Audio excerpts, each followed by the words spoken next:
Right, good evening everyone. I'm told it is 6 o'clock. Welcome to this meeting of the Business Regeneration and Planning Overview and Scrutiny meeting, Thursday the 19th of October. First of all, the recording, the cameras are not working again this evening, but it is being recorded for future publication, so members should be aware of that. And I will ask that members make sure that they turn off their phones or put them on silent so that any calls don't interrupt the meeting. Moving on for agenda item 1, evacuation and procedure for the meeting. There are no fire drills expected. However, if there is a fire alarm, please exit the building via the way you entered or via the green emergency exit doors. If you do need assistance, please indicate and the officers will make a note for that. Told you about the phones. We don't have any public speakers notified this evening, so we will move straight on to apologies. I've had apologies from Councillor Cape and also from Councillor Phillips. However, Councillor Shepherd is substituted for Councillor Phillips this evening. Welcome, Councillor Shepherd. I don't have any other apologies. Anyone else? No. So those apologies that are given are noted, yes. Members are happy to accept that. Moving on then to the minutes, item 3, the minutes of the last meeting, which took place on the 6th of July 2023. It seems an age ago now. So members have got copies of the minutes. Do members agree they're a true record of what took place on that occasion? And they're happy that I sign them all in agreement? You weren't here. So that's agreed, yes. Thank you.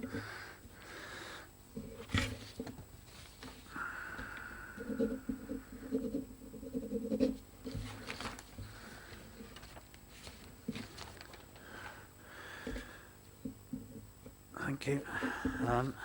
Are there?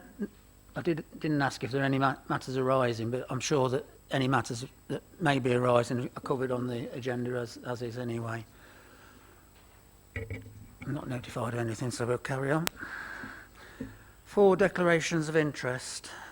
I do need to declare on my interest that I'm no longer a member of the Arts Council. If you just make a note of that, please. Anyone else? Any other members? I'm sure you'll declare as and when. If sorry, Councillor Shepherd. My declarations are on the website, obviously, as I'm not usually a member of this committee. Thank you, Councillor Shepherd. Those are noted as already printed. Thank you. As I say, there's no public consultation, not been notified of any. So, move on to item 6, questions to Cabinet. So it's an opportunity for members to ask Cabinet members, who we have 2 of this evening, any questions. There's up to 20 minutes to consider those items. So any indication, Councillor Walsh? Thank you, Chair. This is a question for the Leader of the Council, portfolio holder for Business and Regeneration. With regards to the changing places toilets that are being provided, for which we have a grant money, I believe, can you update us on the situation, particularly with regards to Bedworth Town Centre? Thank you. Councillor Wilson, did you wish to respond? Yes, thank you, Chair. Yes, Councillor Walsh is correct that we do have grant funding for the changing places toilets in both Nuneaton and in Bedworth. I have been in discussions with the Assistant Director for Economy over where we could place the Bedworth unit because there are some challenges about, with anything actually, about where you site it, water, maintenance, all those sorts of things that go with it. Bearing in mind that the new physical activity hub, or as I still call it, leisure centre, itself will have its own changing places facility, the current thinking for where we are looking at placing the changing places facility with the unit that we've secured through grant funding is with the other toilets in Bedworth Town Centre by the market. The main thinking behind that, subject to everything else checking out, I would emphasise, Chair, it's still being checked out, is that it is with the existing toilets so that everyone knows where they are, and also it will make it easier in terms of maintenance and monitoring and all the other utilities that will go with it. So that's the thinking at the present moment in time. I'm waiting for that work to be carried out and to confirm that it is suitable, but that's where myself and the AD are currently looking. Thank you, Councillor Wilson. I'm not seeing any other... Sorry, Councillor Wright. Thank you, Chair. Yeah, a question for the Leader of Council. Given the Council's disappointing performance on the Council Climate Action Scorecard, where we got just 15%, now for comparison, other district councils scored between 8% and 61%. So what, this is based on a number of factors, on factors such as transport, planning and land use, governance and finance, biodiversity, collaboration and engagement, and waste reduction. Nuneaton and Bedworth were underperforming. So could the Leader explain what plans he has to improve that performance? Thank you, Councillor Wright. Councillor Wilson, did you wish to respond to that point? Thank you, Chair. As Councillor Wright will, well, I hope he would know, that transport itself is actually the responsibility of the County Council and not that of the Borough Council, so I can't speak for that. What our priorities are at this Borough Council is delivering what the residents actually want and need. So they actually want and need play and open spaces. They want a planning department that works. They want to see regeneration of our town centres. They want to see that those who are in need, who are homeless, or those who are on low incomes get access to the benefits and security of a new place to live are their top priorities. Those are the areas that we'll be focusing on if they happen to intersect with environmental so-called green initiatives, then all to the good. But my focus is on keeping money in the hands of residents as far as we can. And, for example, where we can retrofit properties or ensure properties are built to the latest standards, we will do so. For example, I have been working with the Combined Authority and Warwickshire County Council on a new green energy initiative, which the Mayor of the West Midlands has secured funding for. I think it's in excess of £24 million, of which £5 million is earmarked for non-constituent members, and there is approximately £1 million from memory earmarked for the Warwickshire County Council area. Now, that will have the added benefit of helping with the green initiative, but my primary focus, I must admit, Chair, is that will help them drive down their energy bills.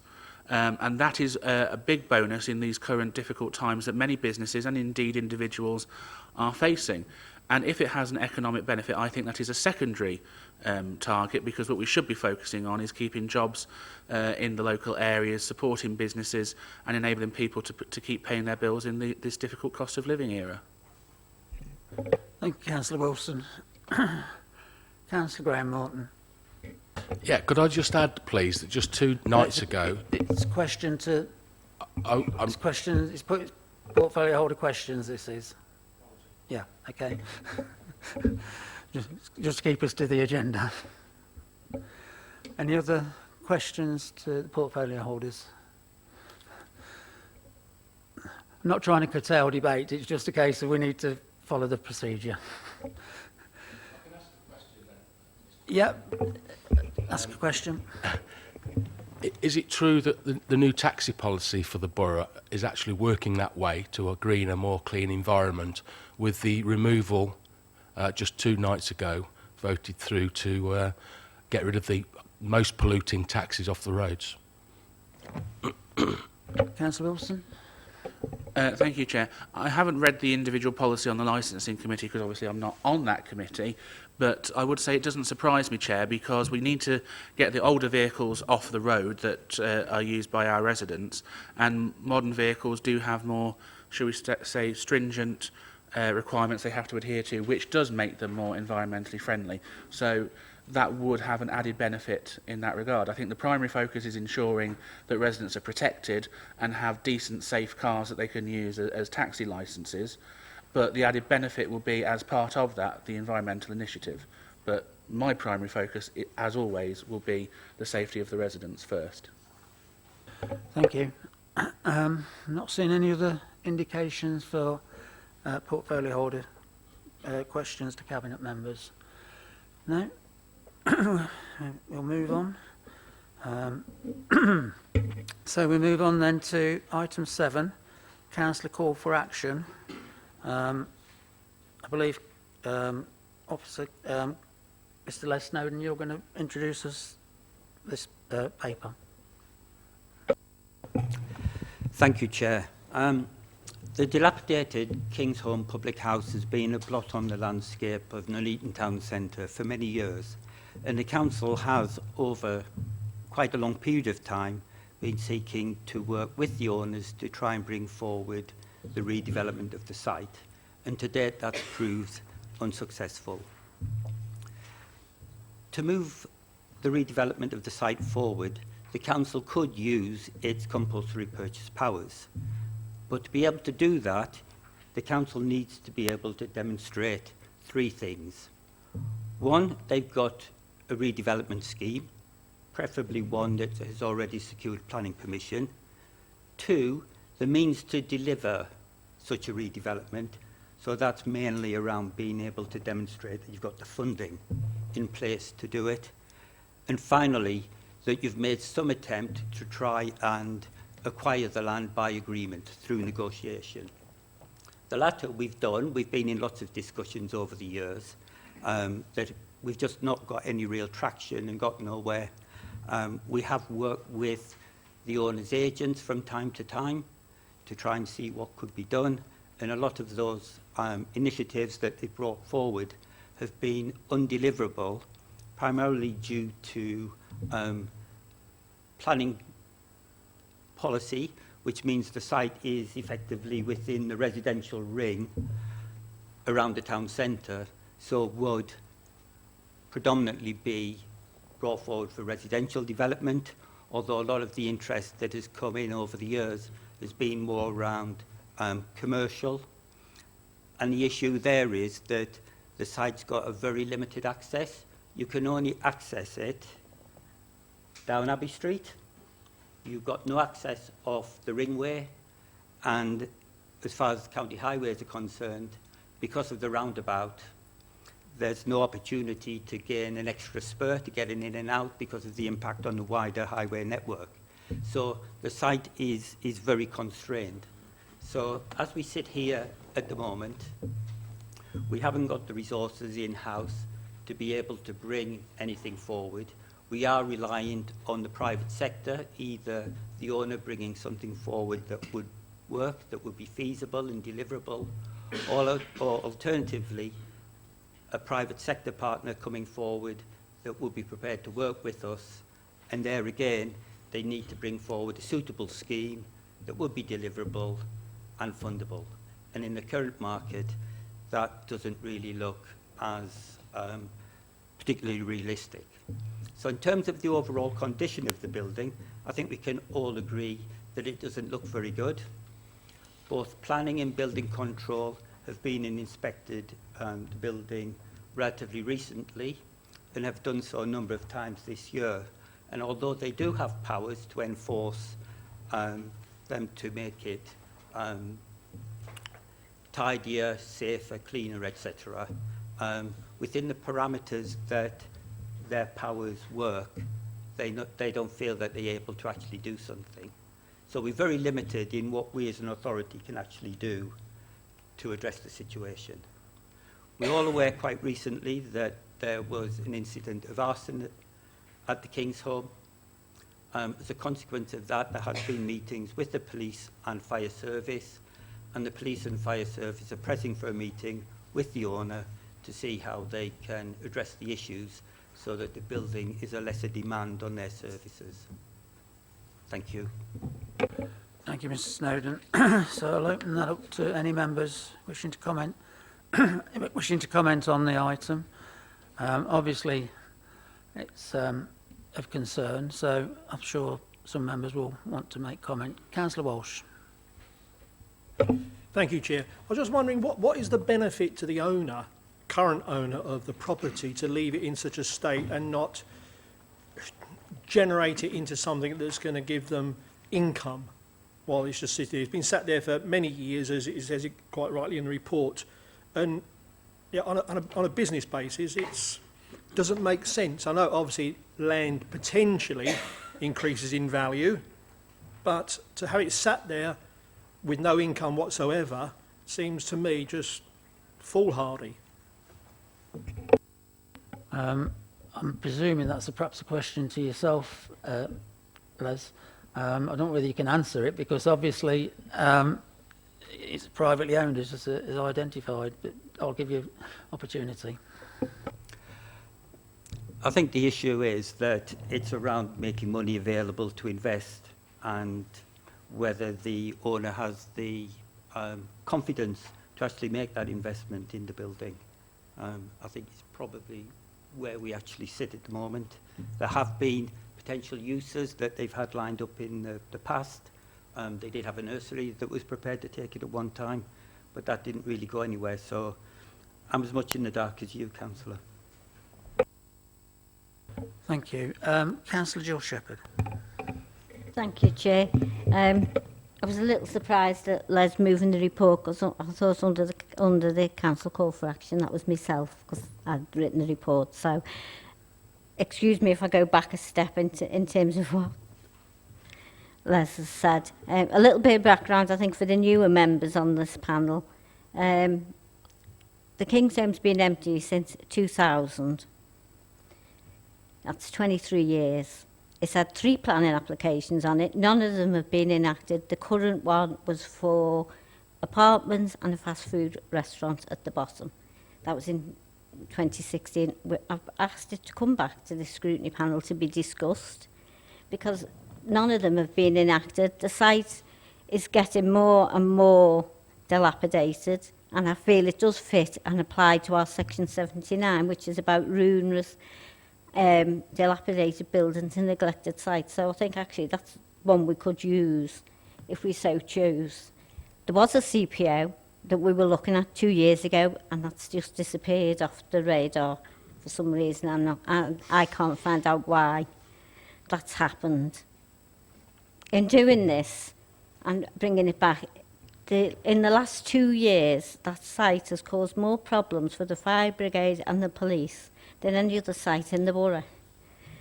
The fire brigade had been out there at least 3 times this year. I know they went out about 3 or 4 times the year before as well. The last time was on the 4th of October, where 3 fires had been set in the building, which is actually putting the public and the fire brigade at harm. The police have now visited regular, and they've put on the King's Home into the derelict playground list now, because they are worried about children going in there and causing harm to themselves and possibly setting fires, etc. So that's the cannabis factory earlier this year. So for me, the owner of the building isn't doing due diligence in keeping his property up to spec. Certainly in terms of security, I would suggest if there's been fires set in a cannabis factory in there, it's not done very much at all. So I'm asking that this panel look at moving this site forward in terms of a CPO. And I have got some recommendations, but I'm happy to leave them, Chair, until I've heard what other members have said. Thank you, Councillor Shepherd. Councillor Green. Yes, Chair, just following on from what Councillor Shepherd said, as recently as yesterday, I had contact with a resident who said he walks by the property, although the report says it's safe and secure, often sees the light of people taking drugs in the property and feels unsafe walking from town back to his accommodation in Abbey Green. So it does seem to contradict the property being safe and secure. Thank you. Thank you, Councillor Green. Sorry. Councillor Hartshorn. Get there in the end. Thank you, Chair. So, with the building itself, are we aware of whether it's a listed building? Would that have any effect on the ability to gain funds to renovate it or rebuild it or whatever? Basically, what's standing in the way other than just the finances of these planning permissions taking shape? Do we know at all, or? I'm going to look to Mr Snowden, see if he can answer whether it's listed or whether there's any issues other than finance related to the development. I'd need to double check, but the last time I looked, it wasn't listed. It wasn't listed. Is finance the only blocker? I think finance on its own isn't the answer. You need everything else to go with it. Yeah. So you need a scheme, you'd need occupiers. So it's not just a case of if we had a sum of money that dropped in our lap today, that it'd be like a magic wand and we'd be able to solve it overnight. Not quite that easy. It would be a lot of work, but funding would go somewhere to unlocking what we could do with the site. Whether that be by negotiation with the owner and actually securing its acquisition by agreement, or having to go through a process involving the use of compulsory purchase powers. It's a route, it's an option, but it's not easy, and it's not just dependent on funding, unfortunately. Councillor Walsh. Yeah, just a point. In the report, it states that the planning manager visited the site recently and didn't consider it to have a significant impact on the visual amenities of the surrounding area. Did not have a significant impact. Well, I would suggest that's somewhat of an understatement in reality, given the state of the property on the a main drive around the town. But coming back to what has been mentioned by Councillor Shepherd, with regards to the police and the fire brigade having to visit the property on numerous occasions, I know it's outside of our own remit, but aren't they in a position to charge the owner of the property in any way, shape or form?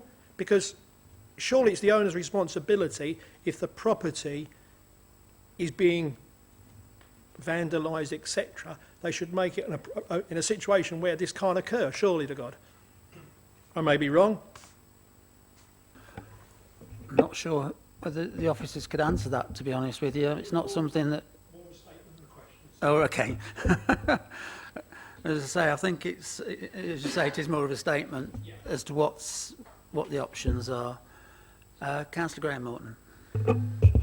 Thank you. Could I just ask, you've covered the area of compulsory purchase. Can you just talk us through the section 79, the ruinous and dilapidated buildings and neglected sites, and why that wouldn't be appropriate? Because it said in your report that it wouldn't be appropriate because it covers the same issues as section 77, 78, but why isn't it appropriate? Because it's a different section and it's been designed in law to assist local authorities with this sort of issue. Can you help me with that one, please? Thanks. Snowden, are you able to clarify, please? Unfortunately, I'm unable to clarify that point. I'm not a specialist in that particular area, so it's outside my remit and it would be wrong for me to comment. But I will take the question back and obtain an answer and a clarification as to how the two work. I think members would want that information. The response sent to all members, please. Just looking round. Not seeing any other indications at the moment. You indicated that you wanted to add more to the comments, Councillor Shepherd. Obviously, this committee makes recommendations to Cabinet, and so I would hope that the recommendations I'm going to put forward will find a seconder to move this council call for action and the dilapidated building part of it forward. So I am going to ask that recommendations are made to Cabinet in regard to moving the CPO forward, including Section 79, the ruinous and dilapidated buildings and neglected sites. Also, to recommend to Cabinet to look for a development partner, and we have got development partners in there in terms of NABCEL, housing associations for residential development. And then we put 3,000 on our housing list. I think that might be a step in the right direction. And also, I ask that you seek urgent talks with the owner.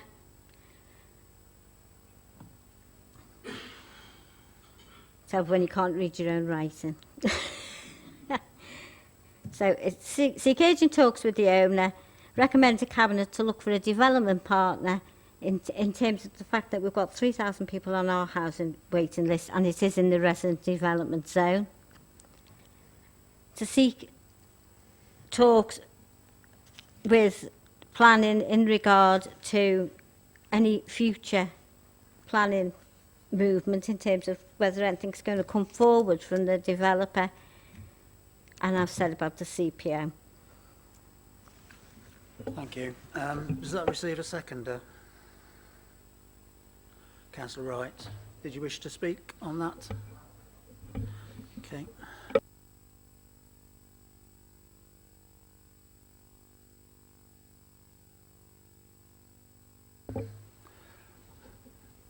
Councillor Wilson, you're indicating you wanted to speak on this point, not as a member of the committee, but obviously as the Cabinet member for the business aspect. Yes, thank you, Chair. If you are asking Cabinet to consider this particular recommendation, you have already heard, Chair, from the officers that in order to use our powers, we need to have a planning application to go with it. But more importantly, and indeed more fundamentally, the clue is in the name, compulsory purchase. To purchase, you need to have money. If this committee is going to want the council to spend money, I think this committee ought to identify where it thinks that money is going to come from. And also, secondly, the recommendation is asking for X, Y and Z to be done, but who's actually thought about the issue of capacity within the regeneration team? We have several regeneration projects already on the go, which have their own risks, which I know at this committee they have raised previously throughout the life of Grayson Place, and also the physical activity hub in Bedworth. Which project does the committee suggest we stop working on in order to facilitate this? Because I cannot magic up officers to do the work which is being asked of us without sacrificing something else, Chair. If the committee is going to ask Cabinet to do something, it needs to answer those fundamental questions, because otherwise it is moving, in my view, flawed recommendations to Cabinet. Thank you, Councillor Wilson. I was going to sum up, but Councillor Graham Morton, you wish to make a further comment? Could I just say that the proposal, the first recommendation, which is about the CPO, for me, I couldn't support that. It just doesn't seem sensible in terms of what the leaders just said. But I'm still interested in Section 79. And until I know the answer, I wouldn't be happy to deal with any of those recommendations by the way of a vote until I know the answer to that question, Section 79. Thank you. Okay, thank you. Well, there's been a recommendation and a seconder. Sorry, Councillor Shepherd. Did you wish to I respond certainly to that? did. In regard to I've always had a bit of an issue with cabinet members coming to scrutiny and possibly putting pressure on scrutiny members to make alternative decisions to That's what not they the should be case making. here, and No, I I think- haven't finished me. If I can Yeah, continue. well, I'm just clarifying that as the leader of the council and chairman, the overview business cabinet member, he's entitled to come to this meeting and to make statements, particularly if it's relating to the council and its finances. Chair, I didn't say he couldn't come. What I said was I've always had a difficulty with it in terms of scrutiny and being open and transparent in terms of the scrutiny process. So, and I've been scrutiny chair, so I know how it works, and we've had cabinet members before coming as well. However, Councillor Wilson, actually, the cabinet members did come. If they were requested to come by the scrutiny panel, Yeah, they I've came. already clarified that comment. I certainly didn't interrupt Councillor Wilson when he was speaking.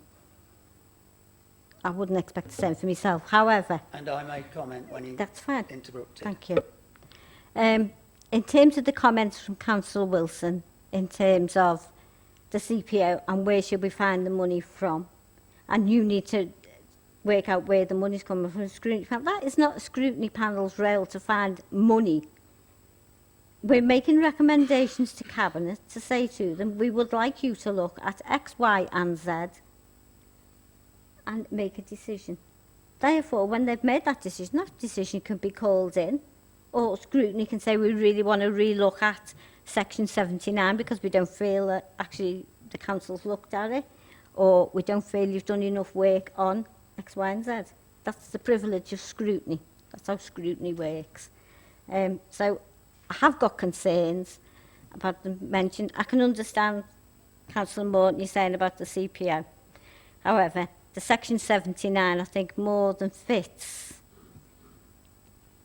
the criteria for the King's Home building. Thank you, Chair. Thank you, Councillor Shepherd. I'm not seeing any other member indicate. I will make comment myself as the chair. I'm mindful of the fact, as I say, this has been through a similar process before, not the same, but a similar process in a councillor call for action a number of years ago, and unfortunately didn't progress any further than getting to a stage where there was planning applications in. However, there are no planning applications at the moment. It does appear that talks are ongoing at the moment with the fire and the police service, and also the council, obviously, with the owners of the land. So I'm not quite sure how we can progress this further than it is at the moment. However, that said, I am concerned that section 79, we don't seem to have an answer to what we need to know. And I'm not 100% sure, and I'm looking at officers now to see what... we haven't got any officers online that can help us, have we, at the moment? No, I don't think they are. Councillor Smith, as the planning portfolio holder, perhaps you've got some guidance on that, and you could perhaps give us some... Yeah, some of the answer is actually in the report, Chair.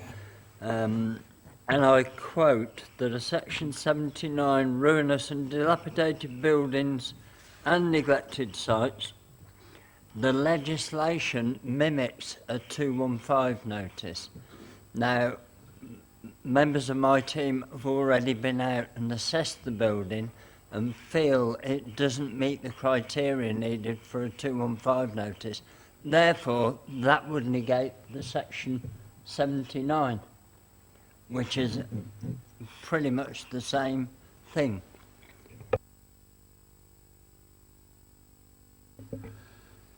Right. Does anybody wish any further clarification on that point in relation to the section 79.215? Councillor Shepherd. Chair. With the greatest respect, I wouldn't like to put Councillor Smith in an officer's position in terms of telling us what that section 79 also incurs, because I'm sure there's other bits behind it as well. So I would... Can I suggest, Chair, that maybe it might be, if you decide to defer the item to get the information, and then the scrutiny panel can look at it again as a way forward. Obviously, the motion I put forward was seconded. It was, so we need to vote on the motion, really, unless you're asking to amend that motion that we defer.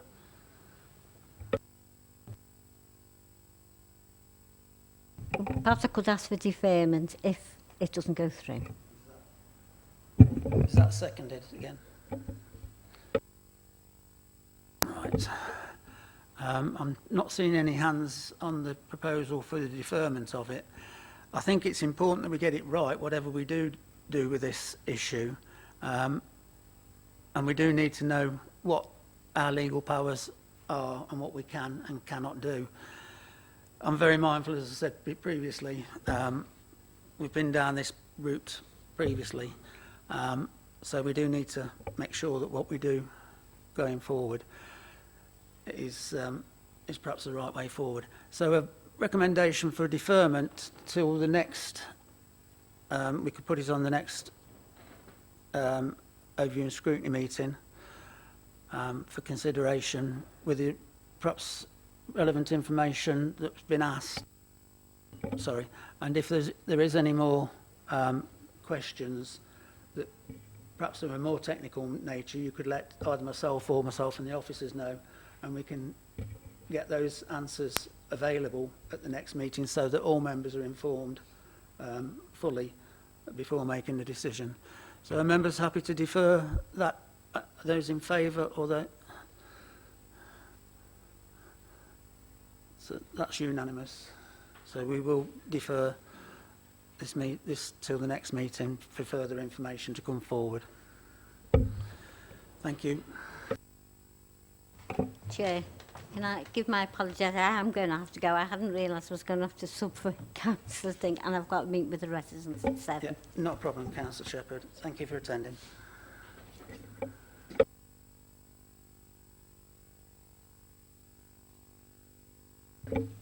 Moving on then.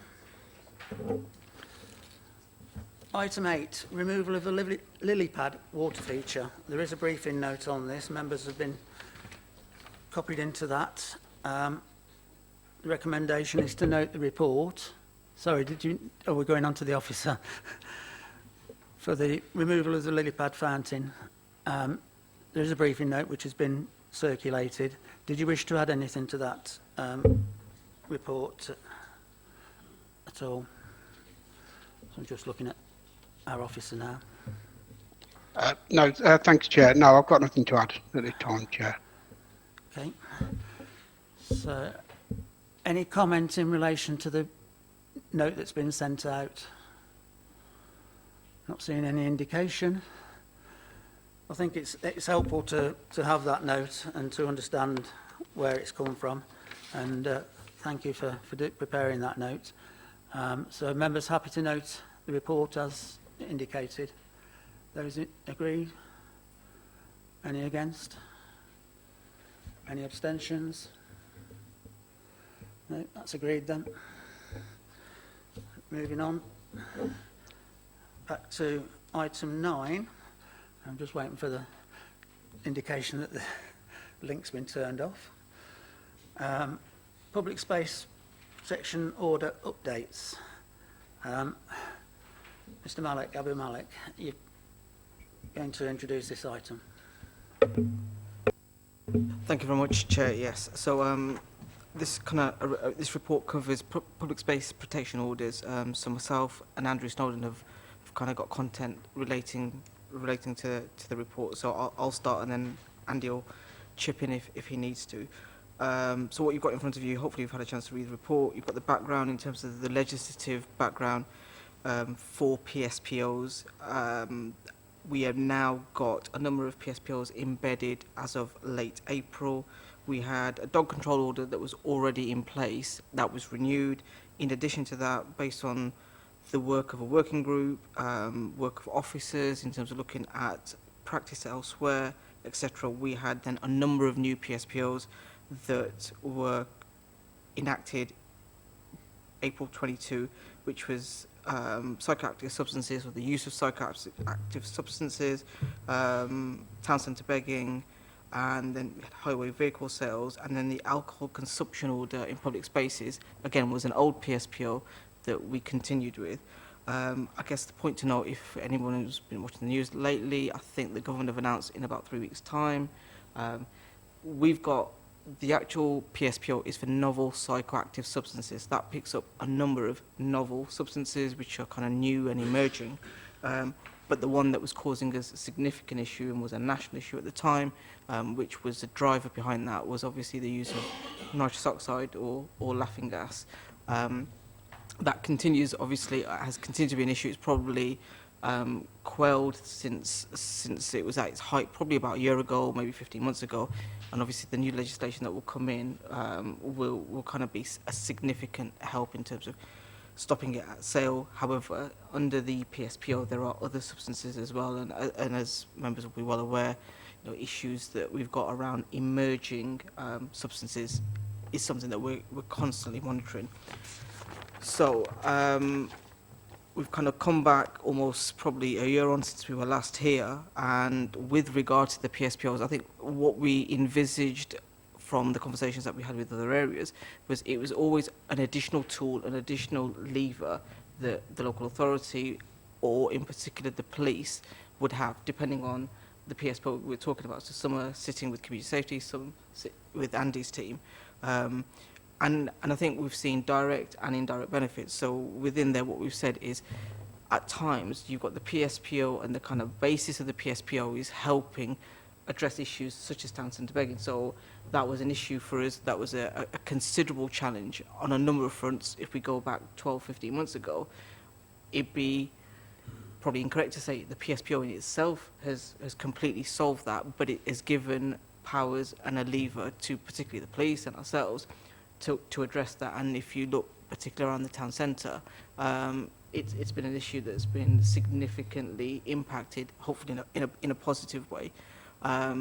Together with that, the issue around, you know, we've got particular groups that have caused issues in the Nuneaton town centre and in Bedworth town centre, and the police have used not only the basis of the PSPO, but additional CPNs, CPOs, and additional powers which are stronger than what the PSPO offers in its place. However, that has been used and that has been helpful to drive those issues. It's been challenging, and there's been, you know, lots of discussion about it. It's kind of made the media recently, but there's been a particular core group that the police and ourselves and other agencies have worked to support, because with a lot of this, the PSPO in itself is not about just going in and fining people or using very strong enforcement straight away.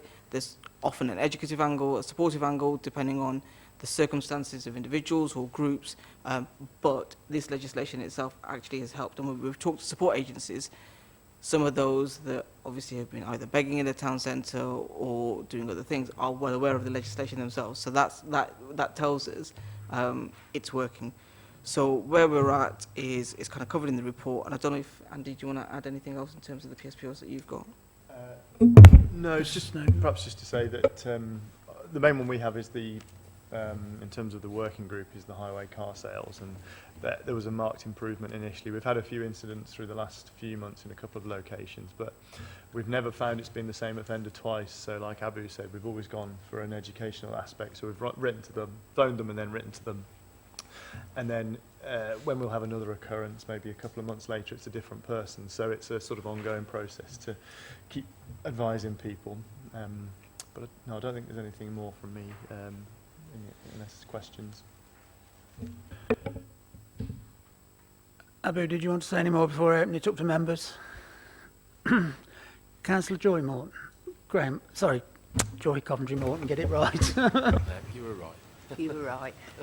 Hello. I just wonder if you could just help me just on a couple of points, because basically we've got issues in Bedworth Town Centre with alcohol at the moment, and looking around at the signage that's in the town, I think it says no alcohol zone.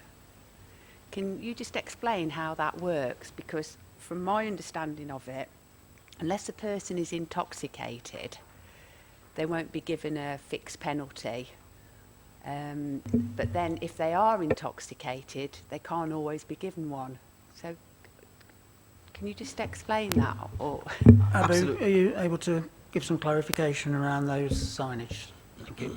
Absolutely, and I know this is a point that you've raised, and we've been discussing with the sergeant over at Bedworth. So we are working on that, and particularly with Linda, the PCSO, who I know you've had a lot of engagement with. One of the challenges around the PSPO, and particularly the alcohol one, was people were kind of initially misconstruing it for there's no use of alcohol permitted in the town centres. And initially we had the boundary was the town centres, but that's been extended to borough-wide. That's not actually the parameters of the PSPO. It's kind of use of alcohol or consumption of alcohol, which relates to antisocial behaviour. However, it becomes difficult sometimes when the police are probably trying to use that and maybe say issue a FPN to someone who's intoxicated at the time. So they have to make the best possible judgment to see, well, what powers or what levers are best to use. But we're working on that, and it'll take time. And often, you know, in terms of sometimes the core groups that have been causing an issue in the Nuneaton Town Centre or Bedworth Town Centre, the powers that they've got above and beyond or around the PSPO are the ones that they're using, because the FPN or a fixed penalty notice often is not going to have the greatest of impact. But whether you then go for a community protection notice or a warning, or if it's a persistent offender, they've been using powers such as a CBO, so a criminal behaviour order. So there's a myriad of different things that are being done, but particularly around Bedworth, and I know, so we're working with the police team that you're engaging with as well to make sure that we try to address that as best as possible. But the signage is something that we are, again, trying to make sure we've got as much signage in the right places without it being completely kind of littering entire areas. Thank you, Abu. Just a clarification, you mentioned Bedworth as it relates to your area, obviously, but that just if you can clarify, that's across both town centres, all our areas. Absolutely, it is. Sorry, just the town centres or all areas? No, so the boundary is in the PSPO, it's borough-wide. So before, particularly around the kind of consumption of alcohol, that was limited to the two town centres. When the PSPO was refreshed and renewed, it made sense because some of these issues are not limited just to the town centre. So begging, in actual fact, what we were finding was if people knew there was a boundary that stopped, I don't know, in the Nuneaton town centre, the outer perimeter of Queen's Road, they could have been on the other side and the legislation would have been different. So what the police and other agencies, through the consultation process, which was quite kind of clear-cut, was it moved it to being borough-wide, so it allowed agencies to use those powers wherever the issue may be. Thank you for that clarification. Any other member? I mean, the report is quite far-reaching. The panel is being asked to consider the effectiveness and the monitoring arrangements of the orders. And does the panel, or was the panel asked if there are any further updates to the ongoing effectiveness of the order? Was there any further recommendations from the panel in relation to that at all, can I ask? Sorry, I'm looking at Abu to see whether you're part of the panel that were in this and whether you know if there's any further actions been called for. No, as far as I'm aware, I think the request at the last time was to probably come back on an annual basis, both myself and Andy, just to kind of keep this panel updated with how it's progressing, the impact that it's having, and anything pertinent that needs to be brought to the attention of members. Thank you, Mr. Malik. Any other member wanting to indicate? No? Are we happy to note the report before us? Yes? Members all happy, agreed? So we then move on to item 10. We've got to go back to an online with the officer, so I'll just wait for the other officer to indicate that that connection is now back on. Yeah, I'm here, Chair. Oh. It's already there. I don't know whether you can. Yeah, you can hear me. Yeah. So Okay. thank you, Abby, for that. Thank you. Steve. Okay, Right, you're there. I'll move forward then with the summary for the first quarter. Item 10. Appendix A, that's performance linked to finance. That shows that of the 7 measures within the remit of the panel, 2 have improved and 5 declined. The declined measures are Nuneaton Market stall occupancy, Bedworth market stall occupancy, Bedworth town centre footfall, average time to process planning applications, and occupancy of council-owned commercial property. In relation to Appendix B, the Strategic Risk Register, of the 3 risks within the remit of the panel, 1 is net red, 1 is net amber, and 1 is net green. Net means that given the mitigations that have been put in place, the net red risk is R4, failure to maintain the economic vibrancy of the borough and the town centres. The net amber risk is R8, failure to deliver key elements of the Building a Better Borough corporate plan. Key changes that have been made this quarter are updates to reflect the new organisational structure, R4, failure to maintain the economic vibrancy of the borough. References have been deleted to the Coventry and Warwickshire Enterprise Partnership and the Employment Support Pilot in Camp Hill. And R6, arson or accidental fire, a mitigation has been added relating to an external risk audit by our health and safety arrangements by our council's insurers. Appendix C, the executive summary to the strategic performance report, shows that 11 of the performance measures are green, 4 are amber and 4 are red. The amber and red measures shown under areas for improvement are general fund revenue, general fund capital, rent collection, processing of new benefits claims, working days lost to short-term sickness absence, working days lost to long-term sickness absence, and short-term return to work interview compliance within 3 days, and finally health and safety monitoring. Appendix D, which is freedom of information and environmental requests, the summary shows that 200 were received, 198 completed, 34 of which were late, that is outside the 20-day response time, and two were outstanding. In relation to member inquiry forms, which was requested at the last round of panel meetings, I can tell you that there have been 140 forms submitted in the first quarter, and none of these were FOI related. Appendix E, complaints, 418 were received, 414 completed, of which 50 were late, that's outside the 10-day response time, and 4 were outstanding. And finally, on this occasion, as promised, Appendix F shows a summary of the finance outturn for 22-23, which wasn't available at the end of the last quarter. Should say that any further detail required can be viewed in the report that went to Cabinet on the 26th of July 2023, specifically addendums 3 and 4. If any queries can't be resolved by looking at the Cabinet report, the Strategic Director for Finance and Governance has asked that she be emailed directly if members have a response, a query that is not covered by the Cabinet report. And that ends the summary, Chair.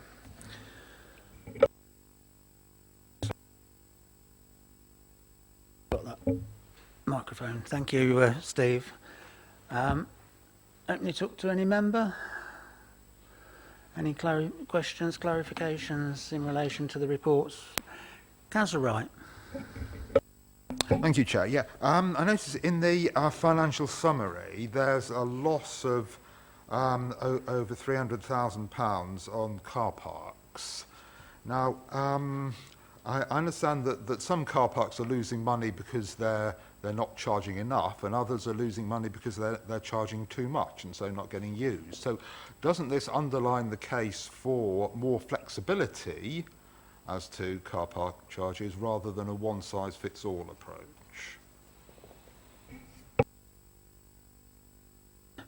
Steve, did you wish to comment on that? Well, Chair, do you want me to ask the portfolio holder? Well, all I can say from my point of view, Chair, is I coordinate pulling all the information together, but and I'm not, au fait with getting answers to questions. However, if that relates to Appendix F, or is that what we're talking about, the end of year summary? Just hang on, I'll get clarification, Steve. Thank- Sorry, Thank you. Councillor Wright.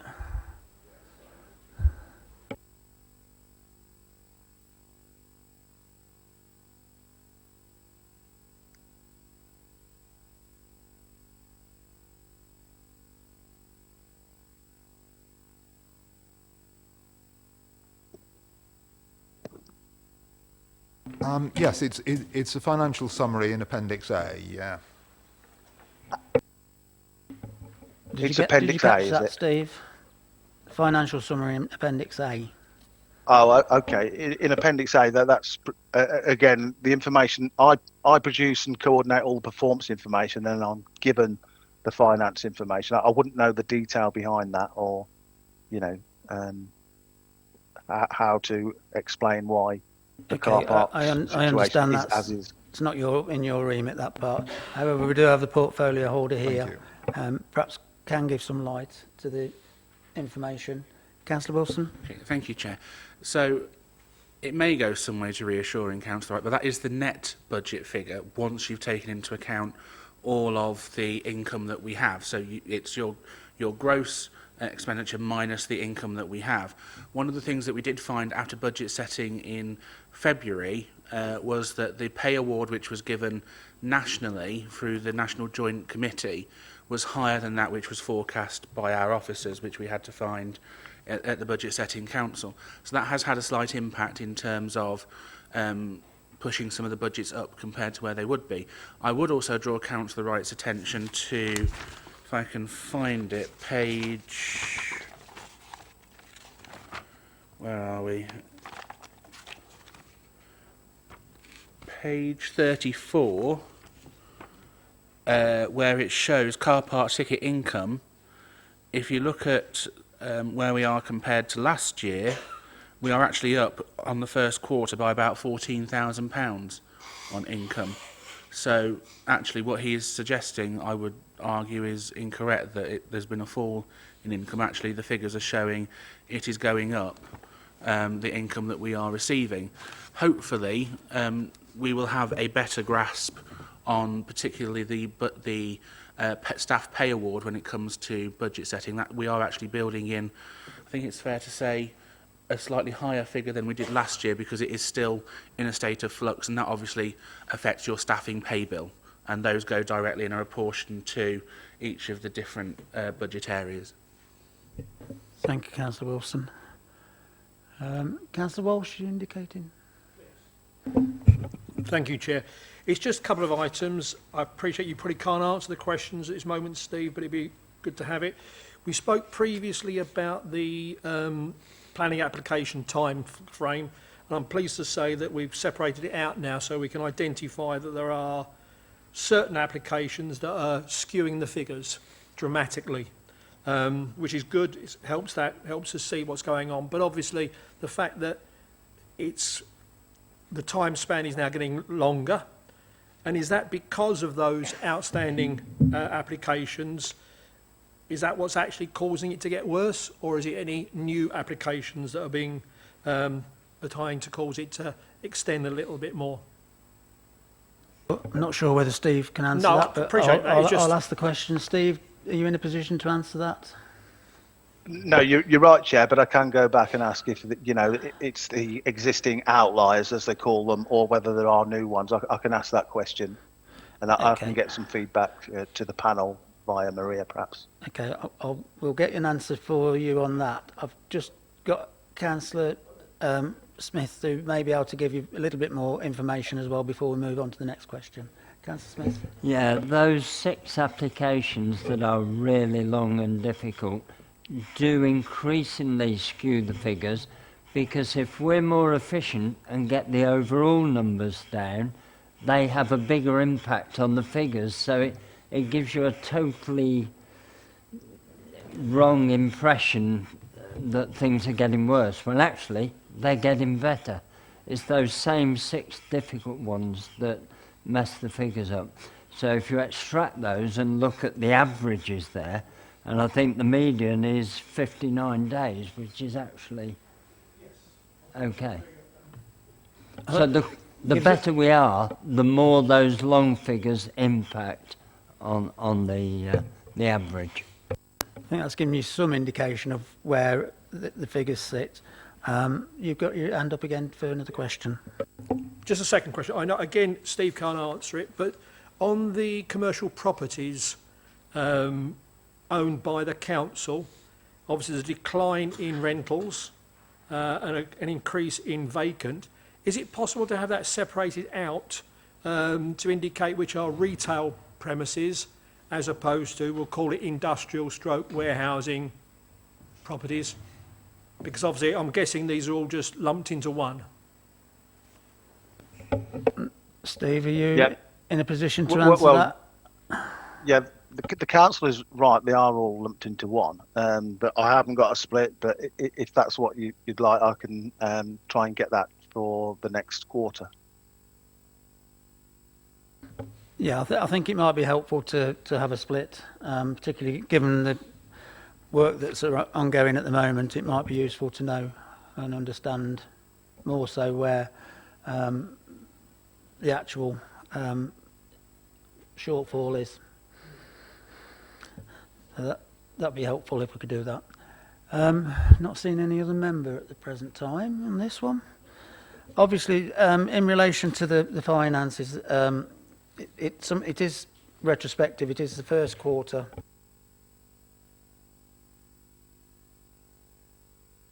Sorry, in relation to the finances, this microphone does not like me. In relation to finances, we are looking back at this rather than forward. So, obviously, it's important to know what's happened, but we also need to know going forward that we're on the right track. And I think by what the portfolio holder was saying, it is looking better going forward rather than what we've got looking retrospectively in the report. Members happy to note the report as recommendations and the information that's contained. Sorry, yes, you're all in favour. Any against? Any abstentions? No. Thank you, Steve, for that report. We'll then move on Thank you, Chair. to item 11, which is the forward plan. Members have got a copy of the site of the forward plan. Does any member wish to comment on the forward plan as printed? No? Happy for noting that? Yes? All members? Yep. Okay, that's noted as indicated. And item 12, the work programme. Again, the plan, the final page on the report. Any members got any comments in relation to the work programme and wish to see anything added or taken away or further consideration? Councillor Wright. Yeah. Thank you. Thank you, Chair. Do we have a provisional date for when the hotel will actually be opening? I don't know what that's... Not sure it's a question within here, but I'm sure Councillor Wilson might be able to give some indication. Councillor Wilson. Thank you. At least someone values having the portfolio here to be questioned, Chair, and answer questions as they come along. The answer is yes, we do have a provisional date. We are doing the topping off ceremony tomorrow, where, whilst it is still having the bricks and facade put around it, it will be officially handed over to Hampton by Hilton to do their work. So I have to say, having been in there with the chair of the OSP, they have already started doing some of the works to the hotel rooms anyway, particularly on the lower floors, and it was very interesting to see, actually. The lifts aren't yet working, as we can attest to, and walking and going up to the top is quite instructive, actually. It's quite nice to see the whole of Nuneaton around. The plan at the moment is that we should be opening for business at the end of May 2024. That's assuming that there's no additional slippage, which we aren't yet aware of, but that is the information I've been given by officers. Thank you. Hopefully that information is helpful. Any other questions on the forward plan? No? Sorry, the work programme, I beg your pardon, I've gone back one. On the work programme, item 12, no? No additions to add to that at the moment. Members happy? Okay, I've not been notified of any other items on the agenda. Thank the officers for their reports. Really helpful. And thank you for coming along today, and thank the members for their attendance, and have a safe journey home. Meeting is now closed. Thank you.